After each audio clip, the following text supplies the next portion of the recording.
राधे राधे। सभी को कार्तिक मास की हार्दिक शुभकामनाएं।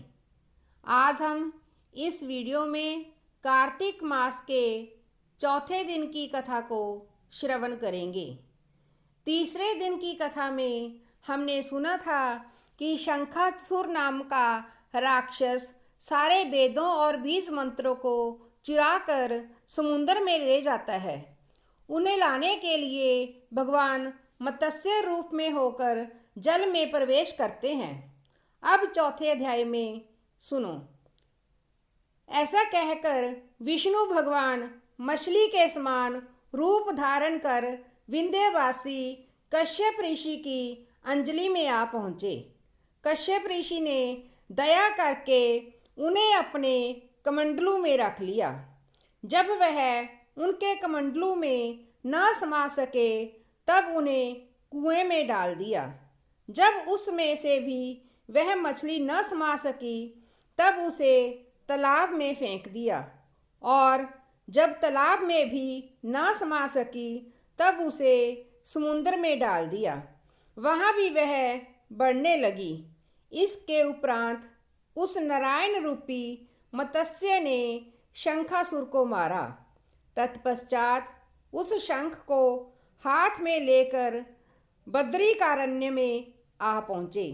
बद्री नारायण में सब मुनियों को बुलाकर आज्ञा दी। विष्णु भगवान ने कहा, पानी में इधर उधर फैले हुए सब वेदों को ढूंढो। शीघ्र ही आप लोग रहस्य युक्त वेदों को जल से निकालकर शीघ्र मेरे पास ले आओ। इतने काल तक मैं देवताओं के साथ प्रयाग में ठहरा हूँ। राजा पृथु से नारद जी ने कहा। उसके पश्चात अपने तपोबल से समस्त ऋषियों ने यज्ञ बीजों के सहित सब वेद मंत्रों को ढूंढ निकाला। उन वेदों में से जो जो भाग जिस जिस मुनि को मिला वह भाग उस मुनि का हो गया।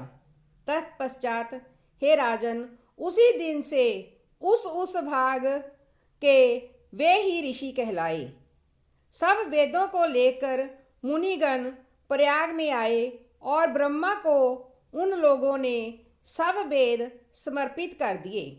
सब वेदों को पाकर ब्रह्मा जी बड़े प्रसन्न हुए। तुरंत ही उन्होंने देवता और ऋषियों के साथ अश्वमेध यज्ञ किया। यज्ञ के अंत में देवता, गंधर्व, यक्ष, नाग और गुहाकगण विष्णु को भूमि में दंडवत करके प्रार्थना करने लगे। देवता गणों ने कहा, हे देव, हे जगन्नाथ, हे प्रभु, हम लोगों की प्रार्थना सुनिए।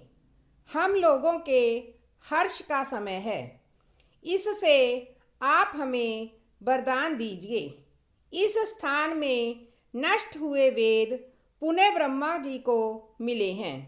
हे लक्ष्मीपते, आपकी अनुकंपा से हम लोगों को यज्ञ का भाग भी यहाँ मिला है। इसलिए यह स्थान आपके प्रसाद से आज से पृथ्वी भर में सर्वप्रधान, पुण्य को बढ़ाने वाला, मुक्ति और भक्ति को देने वाला होवे। ब्रह्म हत्यादिक महान पापों का नाश करने वाला आज का यह समय भी परम पवित्र और अक्षय फलदाता हो, ऐसा वरदान हम लोगों को दीजिए। श्री विष्णु भगवान ने कहा, आप लोगों ने जो कुछ कहा वही हमारा भी ध्येय है। जैसा आप लोगों ने मुझसे कहा है वैसा ही यह ब्रह्म क्षेत्र जगत प्रसिद्ध होगा।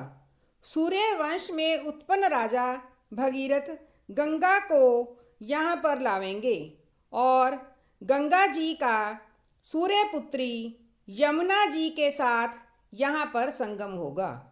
आप लोगों तथा समस्त ब्रह्मादिक देवताओं के साथ मैं भी यहीं पर रहूँगा और यह स्थल तीर्थराज के नाम से प्रसिद्ध होगा।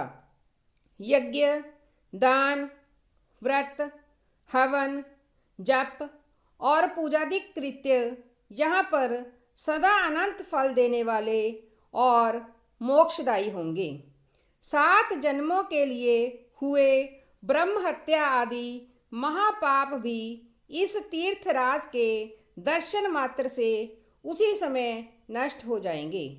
जो बुद्धिमान मनुष्य मेरे तीर्थराज में शरीर त्याग करेंगे वे मेरे ही शरीर में मिल जाएंगे, फिर उनका पुनः जन्म नहीं होगा।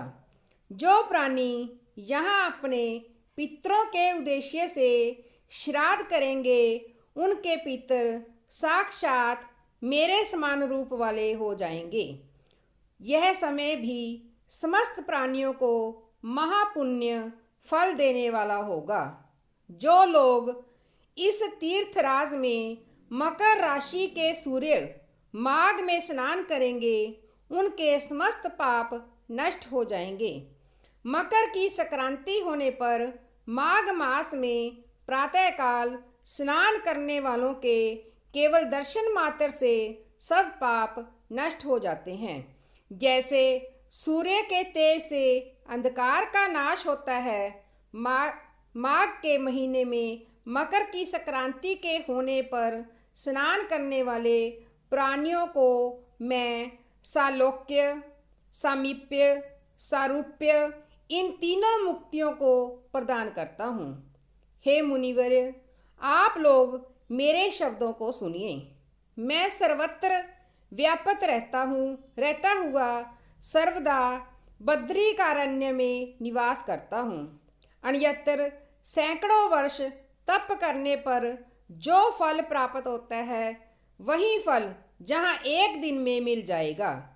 जो महानुभाव मेरे उस स्थान बद्रिका आश्रम का दर्शन करेंगे वे जीवन मुक्त हो जाएंगे और उनके सारे पाप नष्ट हो जाएंगे। श्री सूत जी बोले कि इस तरह विष्णु भगवान उन सब देवताओं से कहकर ब्रह्मा जी के साथ ही अंतर्ध्यान हो गए और इंद्र आदि देवगण भी अपने अंशों को वहीं छोड़कर अंतर्ध्यान हो गए। जो कोई प्राणी इसे शुद्ध मन से सुनेंगे अथवा सुनावेंगे वे तीर्थराज, प्रयाग और बद्रिकारण्य जाने के समान फल को प्राप्त होंगे। राधे राधे।